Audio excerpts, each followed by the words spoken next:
Bienvenidos a todos, qué especial estar esta mañana aquí. Como estaba orando ya, Julián está en la casa, afortunadamente le dieron salida, entonces ahorita vamos por allá, porque hoy se bautiza Cristina, que está por ahí. Se paró preciso. Se bautiza el día de hoy, entonces vamos para allá, los que nos quieran acompañar. Muy chévere poder estar el día de hoy allí. También no, esas eran todas las noticias que tengo. Seguimos con nuestra serie Tras las huellas del maestro. El día de hoy se llama Vino nuevo en odres nuevos. Pues yo quería anunciarles que está Mauricio y Isabela Camarero, ellos ya se presentaron. Creo que los conocieron hoy bastante bien. Muy bien. Pero es muy especial tenerlos.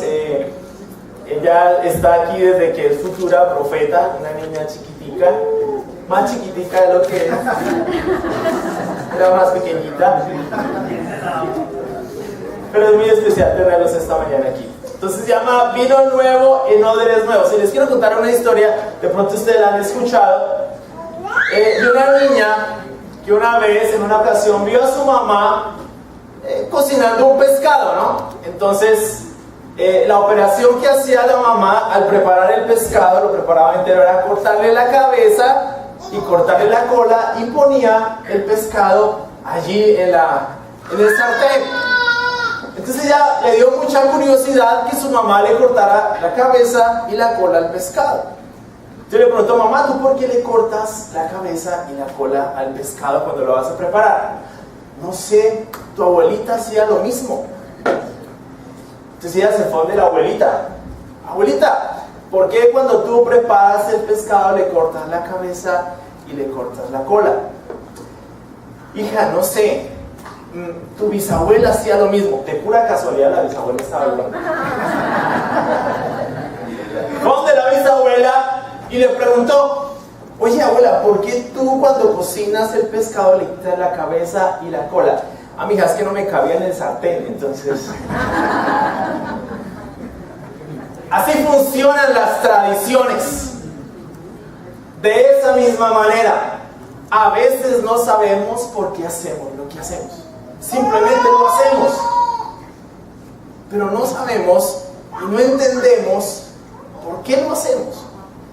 Con eso no estoy queriendo decir que las tradiciones son malas. Hay buenas tradiciones, muy especiales. Sentarnos a comer en la mesa. Es muy rico sentarnos a comer en la mesa en familia. Armar el arbolito de Navidad juntos. Es una muy buena tradición. Une la familia, ¿verdad? Hay buenas tradiciones. Pero hay tradiciones que definitivamente nos desconectan de la realidad. Es decir, no sabemos por qué lo hacemos. Simplemente lo hacemos. Amén. Entonces vamos a ir a un texto, Marcos 2. Estamos en Marcos. Marcos 2 es el texto que vamos a estudiar el día de hoy. Versículo 18. Marcos 2, versículo 18.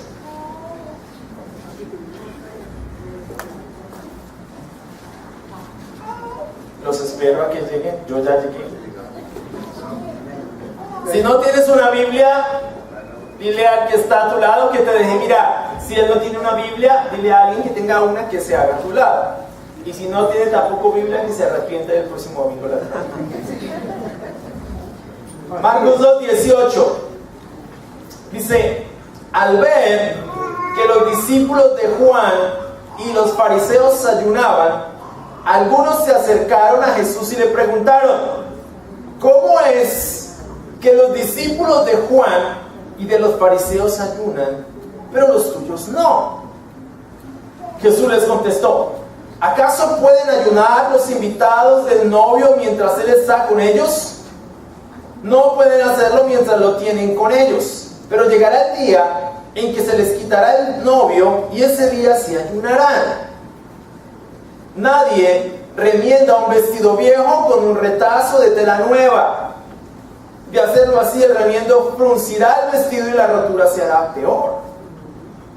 ni echa nadie vino nuevo en odres viejos.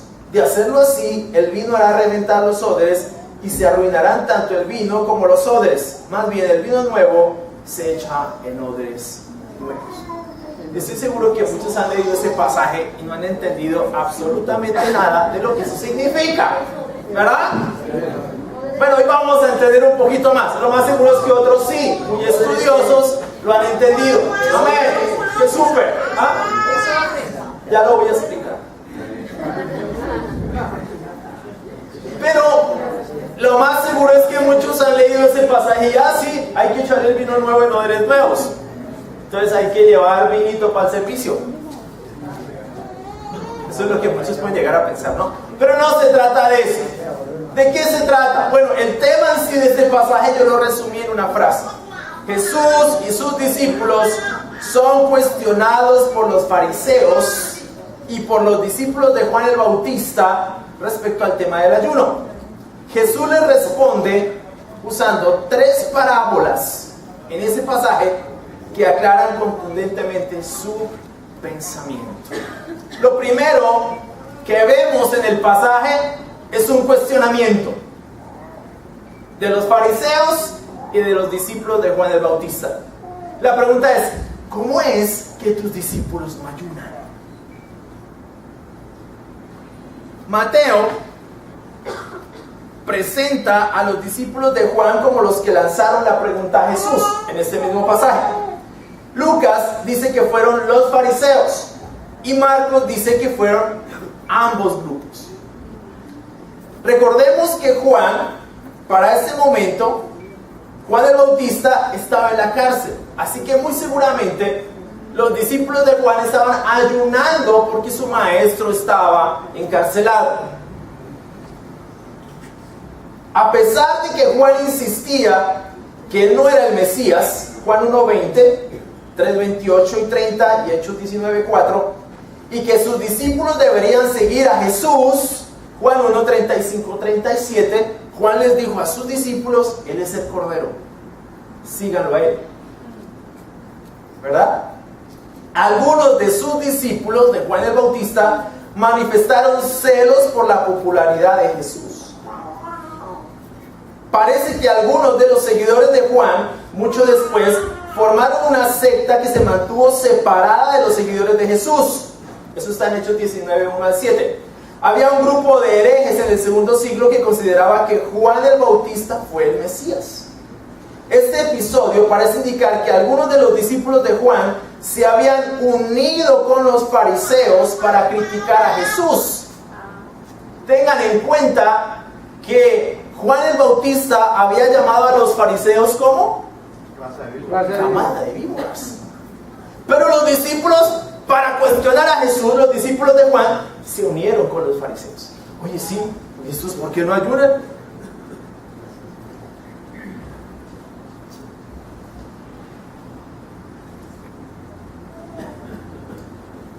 Por no haberse conformado a la costumbre del ayuno. Recordemos que Juan había denunciado la hipocresía de los fariseos. Recordemos también que Moisés mandó el ayuno solamente para el día de la expiación, nada más. Levítico 16:29 y Salmo 35:13. El ayuno debía hacerse solamente para el día de la expiación. Los fariseos, sin embargo, comenzaron a practicar el ayuno hasta 2 veces a la semana como prueba de gran piedad. Cuando fueron deportados a Babilonia, lo hacían 4 veces a la semana. Juan el Bautista, estoy tratando de contextualizarlos un poquito en por qué esa pregunta. Juan el Bautista había crecido en el desierto, donde aprendió a subsistir bajo una dieta limitada y austera a base de langostas y miel silvestre. Su ministerio se caracterizaba por un mensaje sobrio y una fatigosa agenda. Era un hombre muy estricto. Juan el Bautista era muy, no psicorrígido, pero un hombre muy radical. Había un claro contraste entre el ministerio de Jesús y el de Juan el Bautista. Los fariseos también tenían un estilo de vida riguroso.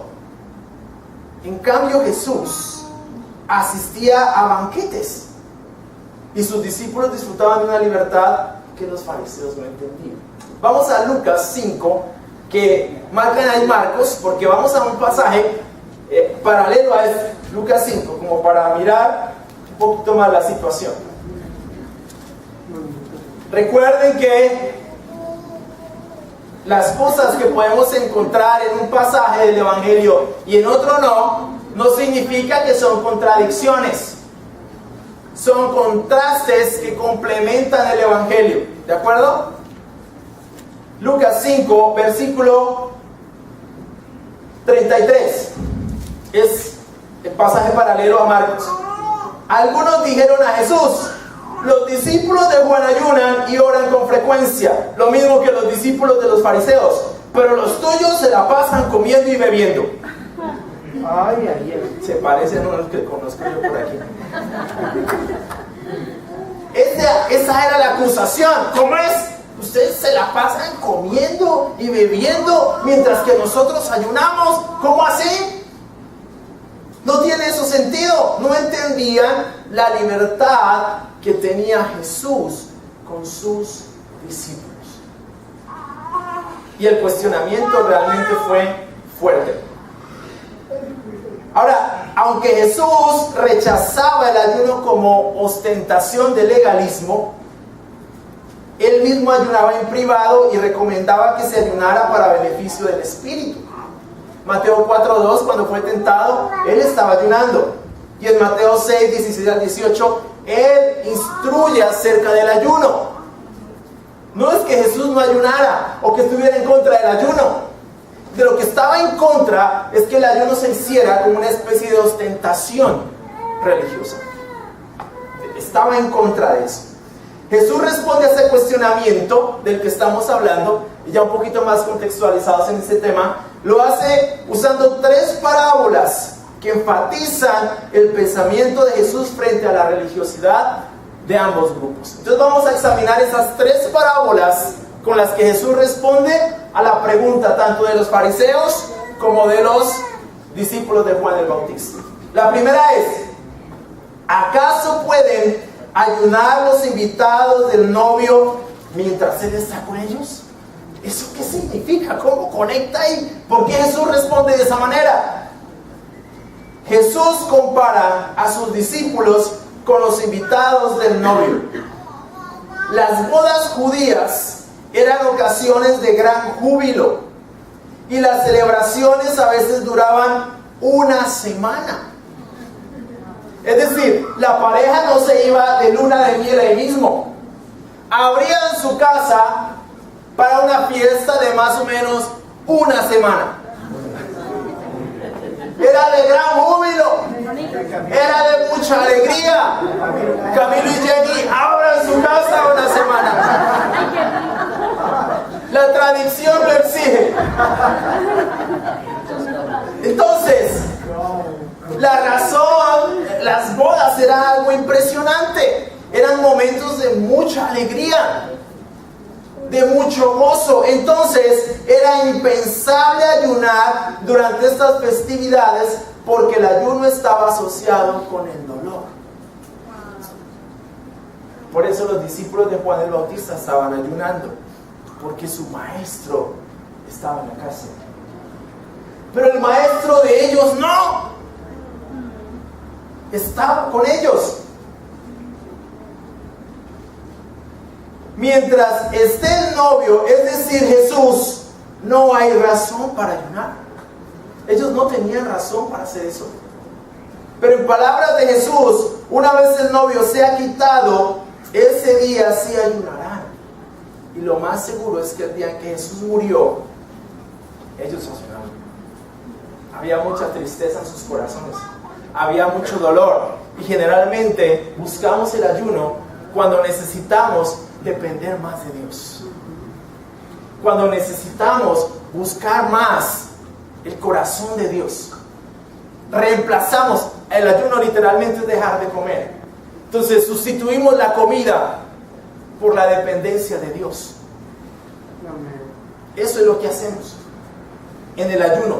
Y era lo que hacían los judíos y era lo que hacían los discípulos de Jesús generalmente. Pero el ayuno Se trataba de eso. Entonces, era impensable ayunar en un momento como en el que estaban Jesús y sus discípulos, que era de mucha alegría. Al parecer, según esto, sus discípulos y Jesús disfrutaban mucho de su caminar con Él. ¿Sabe? La vida cristiana no es una cuestión de andar con la cabeza abajo. Esto es de mucha alegría, de mucho gozo, de mucha fe, de mucha pasión. Por eso a veces nos ven alegres. Por eso a veces cuando tú llegas y te saludan así como si siempre te hubieran conocido, es porque estamos disfrutando de esto. Porque lo disfrutamos. Porque nos da alegría. Porque es especial ser cristiano. Porque para nosotros es un privilegio seguir a Jesús. Es por eso. No vivimos atormentados. No vivimos con amargura en el corazón. ¿Por qué? Porque seguimos a Cristo. Porque es realmente un privilegio. La verdad, la pregunta de estas personas era una pregunta llena de mucha amargura. Lo interesante fue que se unieron. Los discípulos, yo estoy seguro que los discípulos de Juan el Bautista habían escuchado la predicación de Juan respecto a los fariseos. Y muy seguramente en sus conversaciones lo hablaban. Y los fariseos son realmente gente hipócrita. Pero para esto, para cuestionar a Jesús, se unieron. Interesante hasta dónde puede llegar la hipocresía. Se unieron para criticar las actitudes y la forma de pensar, particularmente de Jesús. ¿Saben qué pasa? El ayuno se había convertido para ese momento en una institución religiosa, mecánica y ritual. Un motivo de orgullo y ostentación. Ese tipo de ayuno no era del agrado de Dios. ¿Sabes qué hacían los fariseos cuando ayunaban? Se echaban ceniza encima y se ponían tristes y salían a la calle solo para que la gente los viera. Solamente para eso. Y Jesús los cuestionó. No, en Mateo 5 los cuestionó. Ustedes demudan sus rostros y se ponen tristes solamente para que los vea la gente. Y él dijo, no, cuando ayunen más bien báñense, lávense la cara, vístanse, perfúmense. Imagínate el contraste de Jesús, la forma de pensar de Jesús. Pero ellos habían hecho del ayuno una institución ritualista, mecánica, superficial. Se había enfocado en ellos. Mírenme cómo yo soy de espiritual.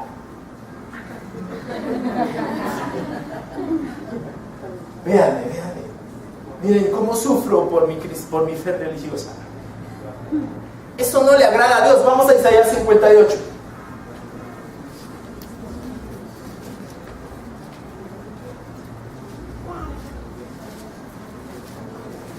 Isaías 58, versículo 3. Y Jesús evocó este pasaje muchas veces respecto al ayuno.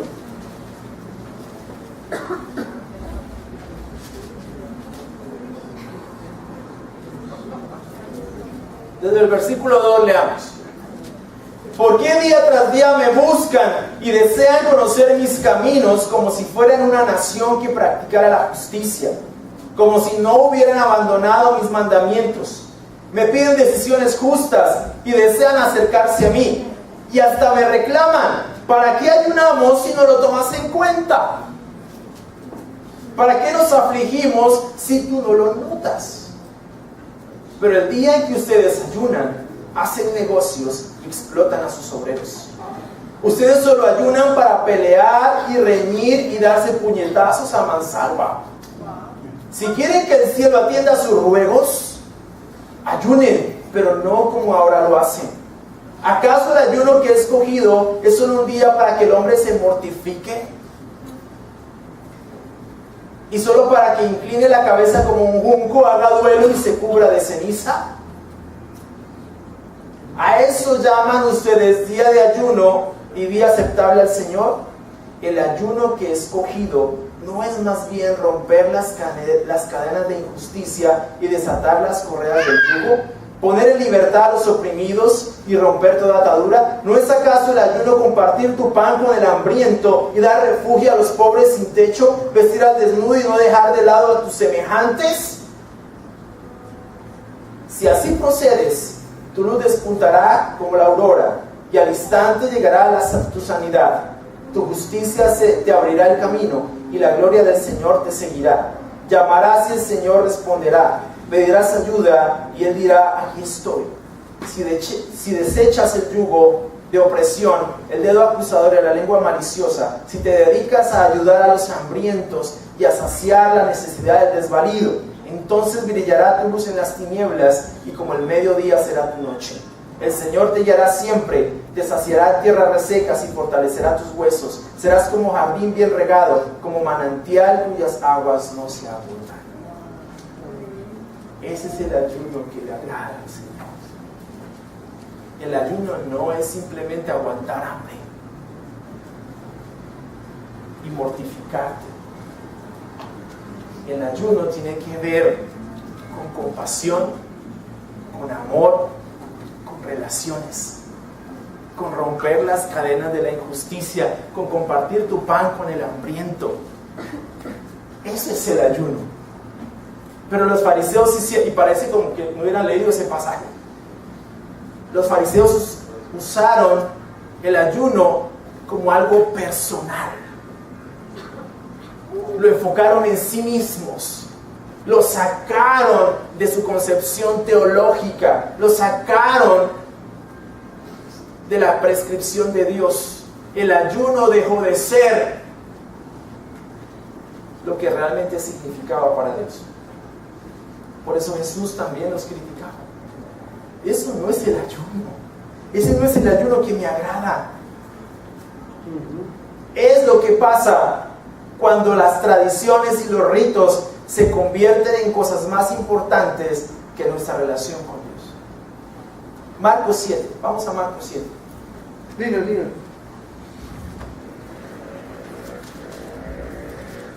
Marcos 7, 8.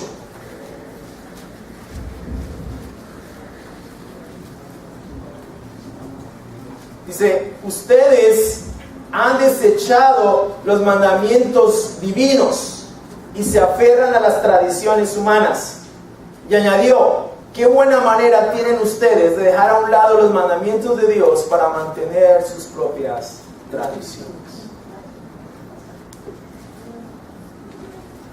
Lo que pasa cuando ponemos primero las tradiciones y los ritos, cuando institucionalizamos la fe, es que nos alejamos de Dios. La fe, el cristianismo, deja de tener el sentido que tiene. Eso es lo que pasa cuando hacemos de las cosas de Dios simplemente instituciones humanas. Es diferente. El ayuno en el que Dios piensa es otra cosa muy diferente. Nada de estas cosas realizadas de esta manera tan ostentosa pueden, por piadosas que sean, llevarnos a una relación con Dios profunda y vital. A nosotros nos han cuestionado mucho por cosas como: hey, ¿y usted? ¿Y por qué las mujeres aquí se maquillan? ¿Y por qué las mujeres aquí se cortan el pelo? ¿Y por qué las mujeres usan pantalón? ¿Y por qué? ¿Y por qué? ¿Y por qué? ¿Y por qué? ¿Y por qué? Cosas que tienen que ver con ritos, con cuestiones externas. A Dios le interesa el corazón. Vamos a Colosenses 2:16. Dilo.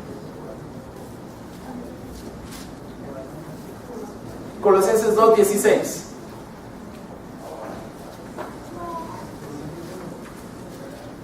Dice: así que nadie los juzgue a ustedes por lo que comen o beben, o con respecto a días de fiesta religiosa, de luna nueva o de reposo. Todo esto es una sombra de las cosas que están por venir. La realidad se halla en Cristo. No dejen que les prive de esta realidad ninguno de esos que se ufanan en fingir humildad y adoración de ángeles. Los tales hacen alarde de lo que no han visto y, envanecidos por su razonamiento humano, no se mantienen firmemente unidas a la cabeza. Por la acción de esta, todo el cuerpo, sostenido y ajustado mediante las articulaciones y ligamentos, va creciendo como Dios quiere. Si con Cristo ustedes han muerto a los principios de este mundo, ¿por qué, como si todavía pertenecieran al mundo, se someten a preceptos tales como no tomes en tus manos, no pruebes, no toques? Estos preceptos, basados en reglas y enseñanzas humanas, se refieren a cosas que van a desaparecer con el uso. Tienen sin duda apariencia de sabiduría con su afectada piedad, falsa humildad y severo trato del cuerpo, pero nada sirven frente a los apetitos de la naturaleza pecaminosa. No podemos hacer del cristianismo una institución fría, superficial y sin sentido, porque el cristianismo es algo más que ritos. El cristianismo es una fe. Se trata de Dios, Jesús y nosotros. Pero a veces es fácil tratar de encuadrar el cristianismo dentro de un marco de religiosidad. Y de eso no se trata. Y Jesús nunca permitió que a él lo encasillaran en ese molde. Jesús nunca permitió que a él lo metieran en un molde riguroso, de normas, de reglas, porque eso es muy superficial. Es más fácil verlo de afuera que lo de adentro. Es más fácil eso. Es más fácil dejarnos guiar por la apariencia que dejarnos guiar por lo que realmente está dentro de cada uno de nosotros. Y el cristianismo se trata de eso. Jesús no lo permitió. ¿Acaso pueden ayudar a los invitados del novio mientras está con ellos? No, está con ellos. No malinterpreten el ayuno, fue lo primero. Lo segundo, dice, nadie remienda un vestido viejo con un retazo de tela nueva. La segunda parábola emplea una práctica muy conocida, especialmente de parte de las mujeres. La mayoría de la tela en aquel entonces era de lana. Todos sabían que la tela nueva de lana, cuando se moja, se encoge y se achica. En cambio, la tela vieja es más débil que la nueva y no se encoge más cuando se lava. Por lo tanto, cuando se cose un parche de tela nueva sobre la tela vieja, la nueva se encoge y rompe la tela vieja. El resultado es una rotura más grande. La verdad central es que los defectos del judaísmo, la tela vieja, no se pueden cubrir con algunas pocas verdades de la fe cristiana, el parche de tela nueva. Jesús no vino para destruir la ley, sino para cumplirla verdaderamente. Esto significa que iba a respetar las leyes morales del judaísmo, pero que no estaría limitado por el sistema viejo y endurecido de las instituciones y ceremonias. La tela nueva tendría que tener libertad para encogerse. Él iba a cumplir la ley. Él era un cumplidor de la ley, pero no estaba metido en la organización religiosa estricta judía. A él no le importaba eso. A él le importaba lo que tenía que ver con Dios, con su palabra, con su verdad. No tenía nada que ver con organizaciones. Es fácil para nosotros meternos en las organizaciones. ¿Ustedes no tienen templo? No. No tenemos templo, porque el templo somos cada uno.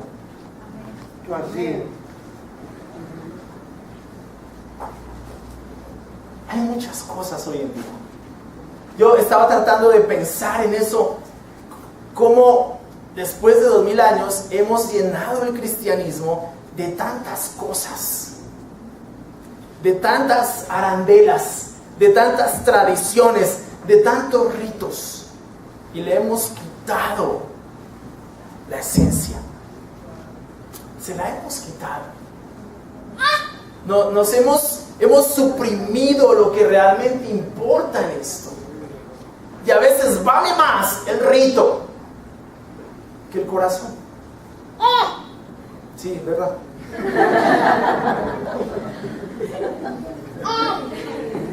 Hay personas que toman verdades del cristianismo para remendar sus propios sistemas de creencias. Tomo algunas cosas de la fe cristiana, las más convenientes, las que se aproximan a mis propios intereses.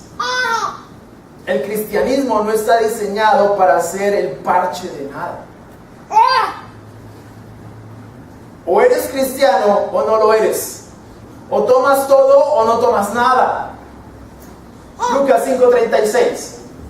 Es el único que está emocionado de escucharme ahora. Lucas 5:36. Amén, Lucas. Vamos a tu libro. Lucas 5, versículo 36. Recuerden que estamos viendo los pasajes paralelos. Les contó esta parábola: nadie quita un retazo de un vestido nuevo para remendar un vestido viejo. De hacerlo así, habrá rasgado el vestido nuevo y el retazo nuevo no hará juego con el vestido viejo.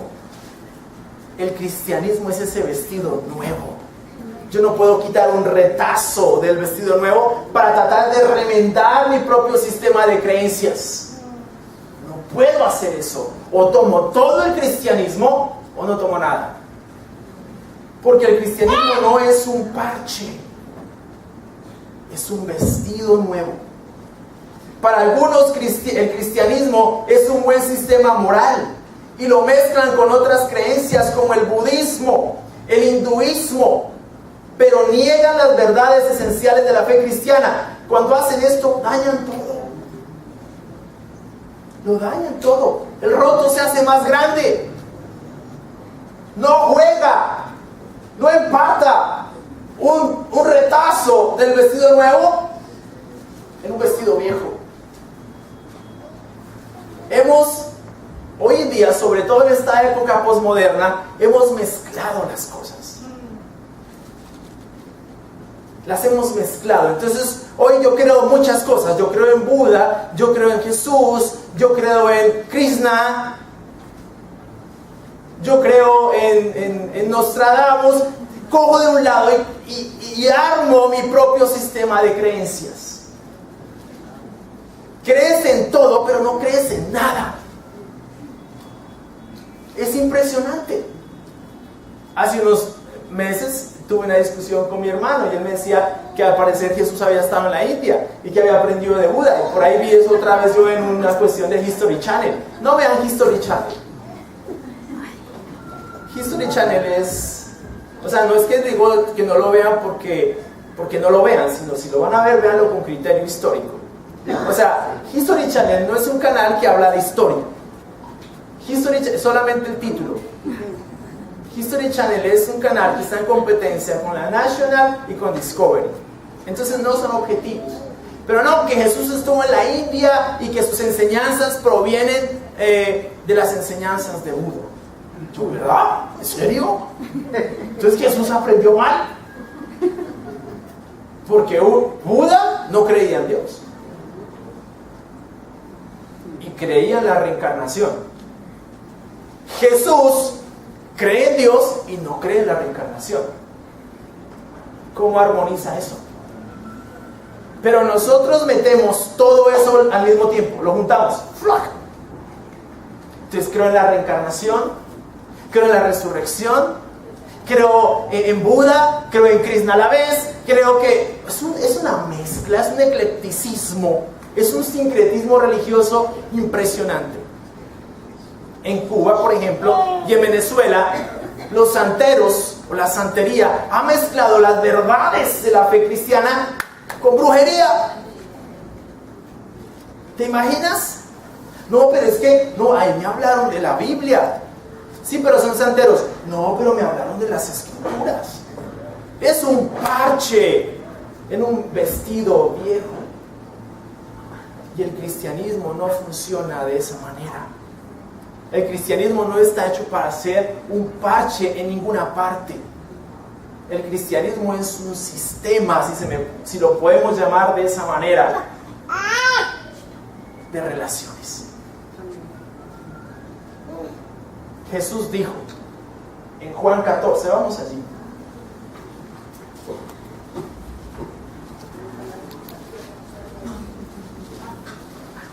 Y esto para muchos es controversial. Juan 14, versículo 6.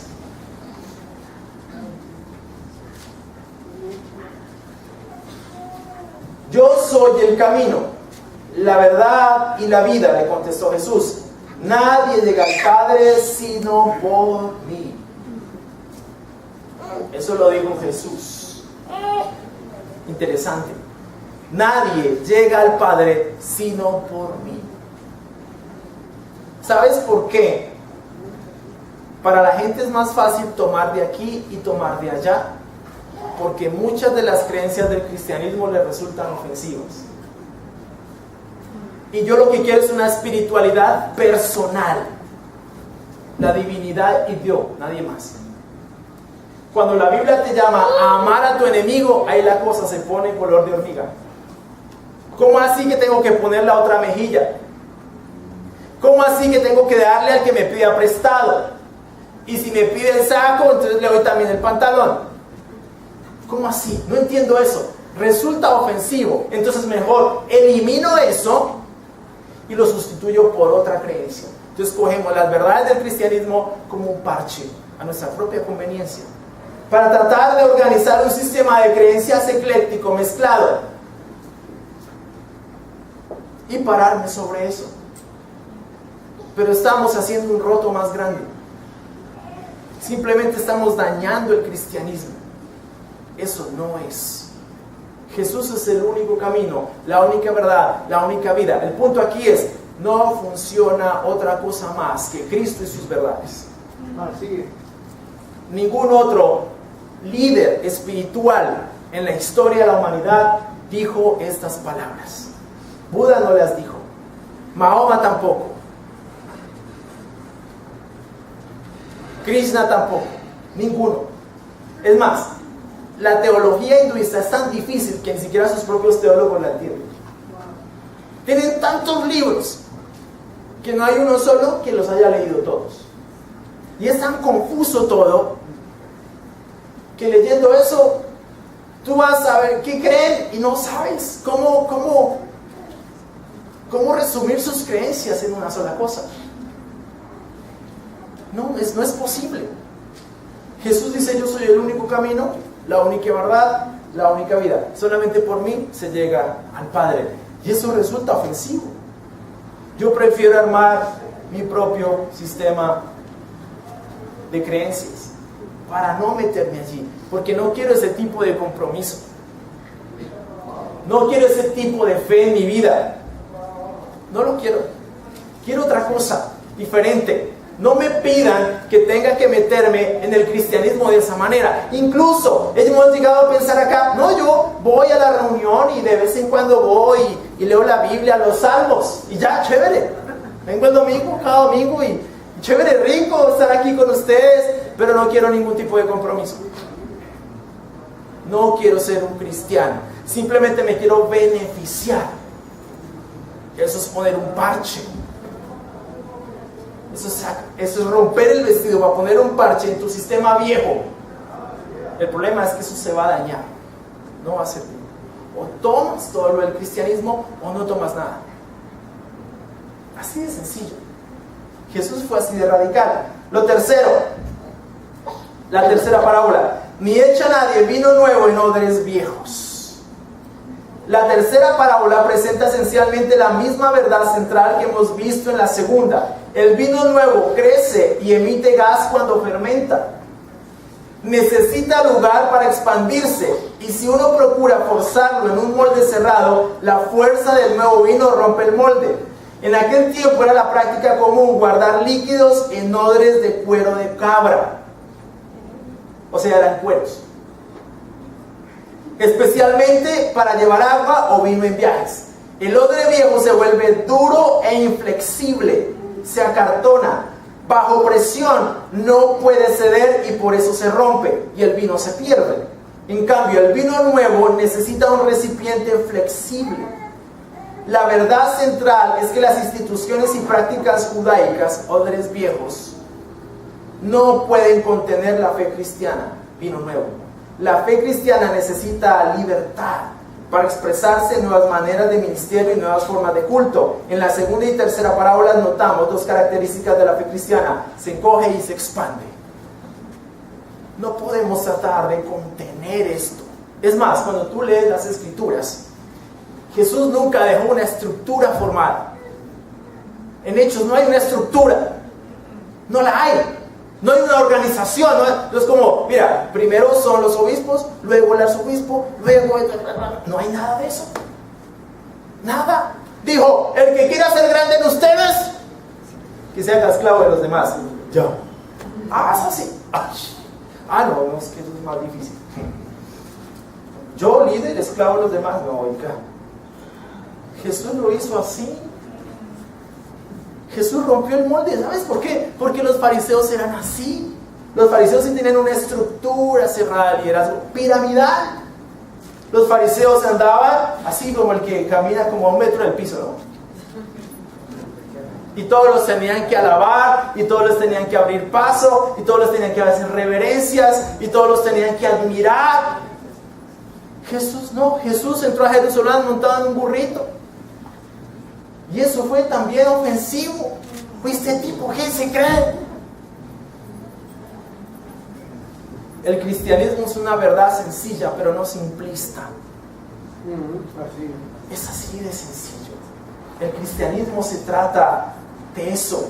El cristianismo no se hizo para estar encuadrado en el marco de un sistema rígido de tradiciones y ritos. El cristianismo es más que eso. Es un sistema, si se puede llamar así, de relaciones con Dios y con el prójimo. Jesús lo redujo a: ámense, amen a Dios con todas las fuerzas, con toda la mente y con toda el alma, y ámense unos a otros como a sí mismos. Jesús redujo el cristianismo a esas dos cosas: en amar a Dios y amar al prójimo. ¿Qué estructura le vas a meter a eso? Entonces, es más fácil aquí cuando nos cuestionan: ¿y por qué las mujeres se cortan el cabello? ¿Y por qué Manuela se pinta el cabello de rojo? ¿Y por qué fulanita? ¿Y por qué? ¿Por qué mejor no preguntan ustedes por qué se aman tanto? ¿Por qué están tan alegres? ¿Por qué están tan felices? ¿Por qué tienen esa paz? ¿Por qué no me dan eso que yo no lo tengo? Es más fácil entrar con la pregunta superficial: ¿ustedes por qué no hacen? ¿Ustedes por qué no tienen? ¿Ustedes por qué no esto? ¿Ustedes por qué no lo otro? De hecho, así se ha vuelto tan crítico y tan superficial este asunto que en muchas instituciones de este calibre ya los predicadores tienen que medir más de 1.70.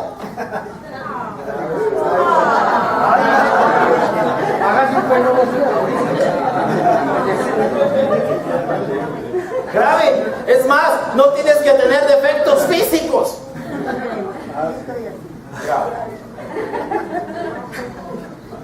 Grave, porque creo que dentro de ese estigma también están los predicadores, no pueden ser calvos. ¿Te imaginas? ¿Te imaginas hasta dónde hemos llegado? Y hemos simplemente despojado al cristianismo de toda su esencia. Jesús dijo: ámense, amen a Dios y ámense unos a otros. Pero es que eso es difícil.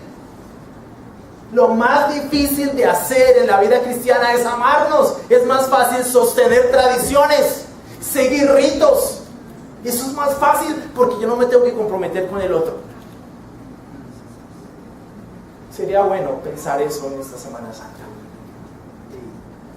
Piensa, ¿qué tanto amas a Dios? ¿Qué tanto amas a tu prójimo? Sería bueno reflexionar eso en esta Semana Santa. Ese es el tema de reflexión en esta semana. Si eres católico, de lo que seas, vive tu fe, está bien, pero profundiza en tu fe. La fe no es ir de lugar en lugar tratando de visitar un poco de situaciones que ni siquiera sabes por qué lo haces. Cuando yo tengo charlas con personas de fe católica, les pregunto: ¿tú sabes qué significa el persignarse? Es más, lo hacen mal, lo hacen así. Eso no es. De hecho, la bendición lo que se hace tiene que hacerse así. La mano tiene que ir de esta forma. Ni siquiera lo saben, ni siquiera saben para qué lo hacen. Ese es el punto del que yo hablo. Nos llenamos de un montón de tradiciones y a nosotros también nos puede pasar. Nos podemos llenar de la tradición de venir cada 8 días acá sin entender por qué hacemos lo que hacemos. ¿Por qué vivimos lo que vivimos? ¿Por qué caminamos lo que caminamos? El cristianismo se trata de relaciones.